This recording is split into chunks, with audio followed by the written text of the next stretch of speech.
साथियों नमस्कार, मैं जयंत। मैं लगातार बिना किसी डर किसी भय के निर्भय होकर के शिक्षकों की आवाज़ को वर्ष 2003 से उठाते आ रहा हूं और निरंतर चाहे जिसका राज्य हो, जिसका डंडा चला, लेकिन मैं बिना सहमे हुए, बिना किसी डर भय के शिक्षकों की आवाज़ को लगातार उठाता रहा। तो चलिए आज इसी क्रम में फिर मैं एक वीडियो के माध्यम से उपस्थित हो रहा हूं आपके बीच, ताकि अपने तमाम साथियों से कुछ महत्वपूर्ण बातें कर सकें। सबसे पहले मैं आप लोगों से कहना चाहूँगा कि जो हम वीडियो के माध्यम से आपके बीच आते हैं तो वीडियो को अधिक से अधिक शेयर करें, बेल आइकन दबा करके चैनल को सब्सक्राइब करें, ताकि आपकी जो हमारी और आपकी जो बात है यह दूरस्थ गांव में भी रहने वाले हमारे शिक्षक साथियों तक पहुंचे और लोग अपनी हकीकत से अवगत हों और लड़ाई लड़ने को तैयार हों। इसलिए आप लोग चैनल को सब्सक्राइब करें, खबर को अधिक से अधिक फैलाएं। साथियों, मैंने कहा था कि देखिए, हिम्मत रखिए, साहस रखिए, हर अंधेरे के बाद उजाला होता है। और हम बताए थे कि शिक्षकों के लिए कोरोना काल है, हर तरह से सामने लड़ रहे थे। मैंने तो यहाँ तक पाठक जी को वीडियो के माध्यम से कहा था कि आप जो आईएएस के आड़ में, राजनीतिक पार्टी की आड़ में शिक्षकों को परेशान कर रहे हैं, तो आप अपने कागज के टुकड़े को रखिए टेबल पर, हम अपने कागज के टुकड़े को टेबल पर रखते हैं और फिर आइए। मैं आज भी लड़ने को तैयार हूं, लेकिन अफसोस के साथ बिहार वासियों को कहना पड़ रहा है, तमाम पक्ष विपक्ष नेताओं को कहना पड़ रहा है कि आखिर के पाठक जी ने बिहार की शिक्षा व्यवस्था को क्या दिया। कुछ भी नहीं दिया, बल्कि यह बहुत सोची समझी एक साजिश थी, जिस साजिश में सत्ता पक्ष के लोग भी थे और विपक्ष पक्ष के लोग भी थे। अब तो सीधा सीधा यह स्पष्ट हो रहा है कि के पाठक जी को सिर्फ और सिर्फ शिक्षा विभाग के खरबों रुपया घोटाला करने के लिए के पाठक को आगे रखा गया था और शिक्षकों का अटेंडेंस काटना, बच्चों का नाम काटना, बच्चों को विद्यालय से बाहर करना, ये सारी चीज इसलिए किया गया था ताकि अभिभावक और आम जनता का दिमाग शिक्षक और बच्चों और स्कूल में भटकता रहे और तब तक हम अपना काम करके निकल जाए। वही हुआ। आइए, जो नहीं जानते समझ जाइए। देखिए, बिहार के आज पूरे विद्यालय में जाकर देखिए, अरबों रुपया टीना का स्कूल बना, कहीं खड़ा नहीं मिला, सब एक तूफान उड़ गया। 50 रुपया और 70 रुपये का थाली जबरदस्ती स्कूल में उतारवा दिया गया गाड़ी से, 140 रुपये हेडमास्टर पर से साइन करवा लिया गया। बोरवेल, जो गर्मी के दिन में सबसे प्राथमिकता होनी चाहिए, सारा पैसा विभाग और इंजीनियर और के पाठक मिलकर खा गए। कहीं बोरवेल नहीं लगा, जहां लगा वहां पानी नहीं है।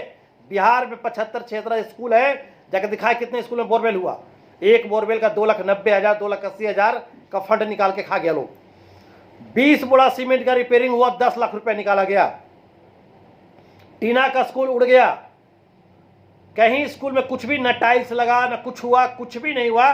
टाइल्स वहीं लगा जहां प्रधानाध्यापक विद्यालय विकास की राशि से लेटरिंग में टाइल्स लगवाया, वही टाइल्स ईमानदारी से लगा। वरना के पाठक और इनके शिक्षा विभाग के अधिकारी और इंजीनियर जितना जो आउटसोर्सिंग से बहाल किया, सारा मिल करके लूट गया। ये बहुत बड़ी जांच की मामला है। हम लोग के पाठक इतना आसानी से छोड़ने वाले नहीं है। बिहार सरकार जो चाह रही कि इनको हर विभाग में घुमा घुमा करके वहां का पैसा का घोटाला करवाएं, यह सोची समझी साजिश थी। अब शिक्षा विभाग से निकाल के राजस्व विभाग में इनको भेजा गया है। सबसे पहले हम बिहार सरकार से मांग करते हैं, बिहार के आम जनता से मांग करते हैं, पक्ष विपक्ष सबसे मांग करते हैं कि के पाठक के सारे घोटाला का जांच होना चाहिए। जो इन्होंने घोटाला शिक्षा विभाग में किया, जाकर देखे कितने बिहार के विद्यालय में बोरिंग लगा हुआ है, कहाँ कहाँ पानी मिल रहा है। कहीं कुछ नहीं, कोई व्यवस्था कहीं नहीं हुआ। के पाठक के राज्य में स्कूल में एक ईंट तक नहीं लगा, कहीं नहीं। और जहां लगा वहां 1 नंबर 2 नंबर नहीं, 4 नंबर लगा है। और ये सारा पैसा के पाठक के बेलगाम अधिकारी और इनका जो आउटसोर्सिंग से बाहर जो है इंजीनियर है, जेई है, सारा पैसा खा गए लोग। बहुत बड़ी जांच, हम लोग इसे चुप नहीं रहने वाले हैं, जांच करा करके छोड़ेंगे। बेंच टेबल 1500 रुपया का बना करके स्कूल में उतार दिया गया। 1500 रुपये का बेंच टेबल है। हम बहुत उदाहरण से बहुत स्कूल का हम पर्दाफाश करने वाले हैं। और 5,000 रुपये पर प्रधानाध्यापक साइन करवा लिया के पाठक का बेलगाम अधिकारी, जेई और इंजीनियर वेंडर के माध्यम से, सारा कुछ रात से हो रहा है, वार वार। और के पाठक को शिक्षा विभाग ने पैसा खंगाल दिया तो आज राजस्व विभाग में भेजा जा रहा है। यह मामला जांच का है, सभी लोग जाग जाइए। दूसरी बात, के पाठक जानबूझ के बिहार के बच्चों को शिक्षा से वंचित करने का पूरी साजिश था। बिहार के पढ़े लिखे नौजवान युवाओं का नौकरी छोड़कर न दे करके यूपी और गाजियाबाद हरियाणा के बच्चों को नौकरी दिया गया। ट्रेन यूपी का बच्चे का जिस दिन एग्जाम था, मैंने सर लोग का एग्जाम था जिस दिन बीपीएससी का TI2 का, ट्रेन 10 मिनट लेट हुई। देखिए के पाठक तुरंत उसी दिन सेम डे में परीक्षा का टाइम बढ़ा दिया गया ताकि यूपी वाले छूटे नहीं। और वही चीज जब बिहार के बच्चे मैट्रिक और इंटर का परीक्षा दे रहे थे तो बच्चे स्कूल के गेट पर पहुंच गए, 2 मिनट लेट हो रहा है, बच्चे स्कूल गेट पहुंच गए, 4 मिनट लेट हो रहा है, उनको अंदर नहीं जाने दिया। उन लोग बल का प्रयोग किए जाने के लिए तो उन पर पुलिस डंडा बरसाई। बताइए कहां गए बिहार के लोग? जागिए, के पाठक का हिसाब, एक एक चीज का हिसाब होना चाहिए।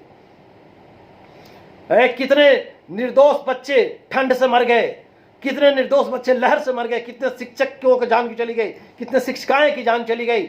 होली के दिन स्कूल खुलवा दिया, रक्षाबंधन में स्कूल खुलवा दिया गया। ये सब क्या था? ये पागलपन का एक पहचान था जो एक सामान्य व्यक्ति कभी नहीं कर सकता है। यह जब भी करता है तो कोई ना असामान्य व्यक्ति कर सकता है, सिर्फ और सिर्फ डंडा दिखा करके, IAS अधिकारी का बैच लगा करके राजनीतिक पार्टी की आड़ में बिहार के शिक्षकों को मानसिक रूप से प्रताड़ित किया गया के पाठक के द्वारा। और हमारे कुछ साथी बीपीएससी वाले माला पहना रहे थे, आरती उतार रहे थे पाठक जी का मुस्कान शिक्षिकाओं को अच्छा लग रहा था। कहां गए? जान चली गई शिक्षकों को, इसीलिए आरती दिखा रहे थे।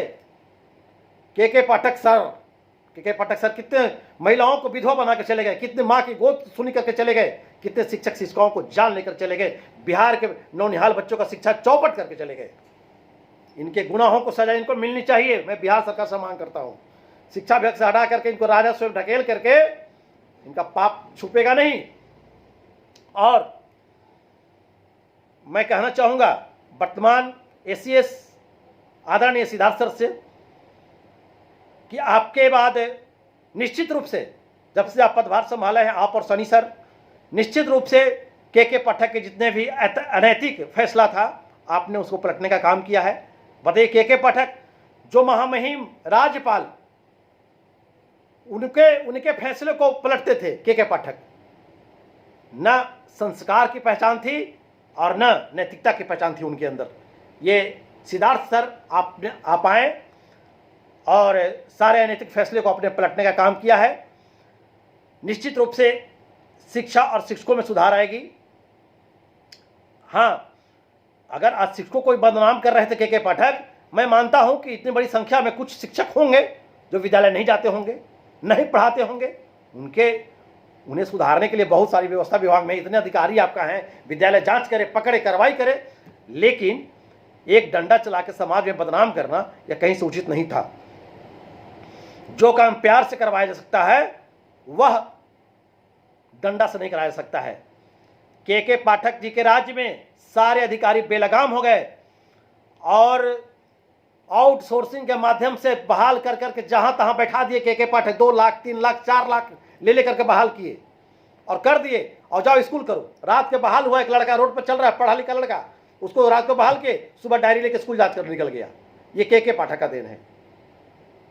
तो ये इससे अधिकारी और जितने कर्मी थे और बेलगाम हो गए, एकदम मतलब चरम सीमा पर प्रकाष्ठा घुस जो है भ्रष्टाचार फैला दिए के पाठक, और पूरे बिहार के खरबों रुपया शिक्षा विभाग का लूट करके आज पतली गली से निकल गए। सिद्धार्थ सर से हम कहना चाहते हैं कि अभी आपके द्वारा एक पत्र जारी किया गया है कि 25 तारीख से इस शिक्षा के माध्यम से ऑनलाइन सभी का अटेंडेंस बनेगा शिक्षकों का। तो महोदय, हम लोग आपके हर फैसले का स्वागत करेंगे, निश्चित रूप से करेंगे, लेकिन सिस्टम से करेंगे। इसलिए आदरणीय सिद्धार्थ सर से मेरा कहना है कि अभी हमारे बिहार में दूरस्थ क्षेत्रों में स्कूल है, सब तरह की बात है, सभी शिक्षकों के पास साधन की कमी है। मैं कहना चाहूँगा कि आप सभी विद्यालय में वाईफाई और टैब का व्यवस्था कराएं। बिहार के 74-75 जितने विद्यालय, सभी विद्यालय में वाईफाई और टैब का व्यवस्था करा दें, या हो सके तो थंब इंप्रेशन का व्यवस्था करा दें। हम लोग उसका अनुपालन करेंगे। लेकिन यह कैसे संभव है? किसी शिक्षक के पास एंड्रॉयड मोबाइल है, किसी के पास नहीं है, और यदि है भी तो हम लोग अपने निजी राशि से मोबाइल खरीदेंगे अपना और फिर उसको सरकारी काम में उपयोग करेंगे। यह कहीं से शोभा नहीं है, यह बिल्कुल नीति के विरुद्ध है। इसलिए सिद्धार्थ सर से मैं कहना चाहूँगा कि जब तक आपके द्वारा पूरे बिहार के विद्यालय में वाईफाई और टैब का व्यवस्था नहीं कराया जाएगा, थंब इंप्रेशन का व्यवस्था नहीं कराया जाएगा, हम लोग, आप बुरा नहीं मानेंगे, हम लोग असमर्थ हैं ऑनलाइन अटेंडेंस बनाने में। आपको ये सारी चीज़ पर ध्यान देने की आवश्यकता है। देखिए, आज हम शिक्षकों का सारा अवकाश भी छीन लिया गया है। कोई अवकाश, गर्मी की छुट्टी नहीं दी गई। अभी जो है, यह तो जो छुट्टी है इसको गर्मी की छुट्टी हम नहीं कहेंगे, इसलिए कि यह जो छुट्टी है, यह तो जब विशेष ठंड पड़ने लगे, विशेष गर्मी पड़ने लगे, तो बच्चों के स्वास्थ्य को देखते हुए यह सदियों से ऐसा आ रहा है कि उनको बंद करना पड़ता है। क्योंकि हम लोग किसी लोहे के फैक्ट्री के वर्कर नहीं है शिक्षक, हम लोग ऐसे फैक्ट्री के वर्कर हैं जहां नौनिहालों को हम लोग तैयार करते हैं, आदमी बनाते हैं पढ़ा लिखा करके, इसलिए बंद किया गया है। तो महोदय, जो हमारा 20 दिन का गर्मी छुट्टी काट लिया गया के पाठक के द्वारा, उस छुट्टी को भी देने की कृपा किया जाए।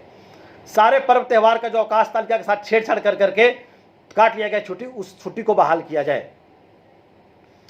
तब जाके शिक्षकों में अमन चैन आएगा और शिक्षक निश्चित रूप से निश्चिंत होकर विद्यालय में पढ़ाने का काम करेंगे। हम एक बार फिर से सिद्धार्थ सर से कहना चाहेंगे कि शिक्षक जब तक मानसिक रूप से फ्री नहीं रहेंगे, तब तक शिक्षकों को अधिकारी के माध्यम से प्रताड़ित कर करके, शिक्षकों को डंडा के माध्यम से प्रताड़ित कर करके एक अच्छे शिक्षा की कल्पना नहीं की जा सकती है। इसलिए आप शिक्षकों को सारी व्यवस्था कराएं। सरकारी विद्यालयों में जो भौतिक व्यवस्था होनी चाहिए, भौतिक सुधार होनी चाहिए, उस पर ध्यान देने की आवश्यकता है। तभी जाकर के शिक्षा व्यवस्था में सुधार होने की बात हो सकती है। और बहुत सारी बातें हैं। बिहार के तमाम शिक्षक साथियों से भी मैं कहना चाहूँगा कि देखिए, हम बताए थे कि सब कुछ परिवर्तन हो जाएगा। के पाठक को इसलिए लाए थे नीतीश कुमार जी कि इनके डंडा के भय से सब लोग एक बार में साफ हो जाएगा, मैदान को साफ कर देंगे। लेकिन मैं इतना जरूर कहूँ कि अब बिहार है, बिहार की धरती है, हर घर में नहीं, लेकिन कुछ घर को छोड़ करके घर घर में भगत सिंह यहाँ पैदा लेता है और सच्चाई के साथ लड़ने के लिए सब कोई तैयार है। तो जो ऐसे साथी, अभी देखिए, अभी प्रलोभन आपको मिलेगा, ये हो गया, ये होगा। अब 8वां वेतन केंद्र के द्वारा लागू किया जाएगा। 8वां वेतन किसको मिलेगा? नवनियुक्त शिक्षकों को मिलेगा? नहीं मिलेगा। जो सक्षमता वाले, ये सक्षमता परीक्षा के नाम पर चले गए वहाँ की बहुत कुछ। आप लोग अपने आत्मा से सोचिए। अभी तक सोच भी रहे, 3-4 महीना मौका मिल गया, उसमें कहीं कुछ नहीं मिल रहा है आपको, कहीं कुछ नहीं मिल रहा, और सब कुछ इसे ही मिलेगा। विधानसभा चुनाव है। आज यदि सरकार आपकी एक एक बात को सुनेगी तो सिर्फ विधानसभा चुनाव के चलते, वरना फिर 5 साल भुगतना पड़ेगा आपको। तो विधानसभा चुनाव है 6 महीना बाद, 8 महीना बाद जो भी हो चुनाव है। तो सभी लोग तैयार हो जाएं।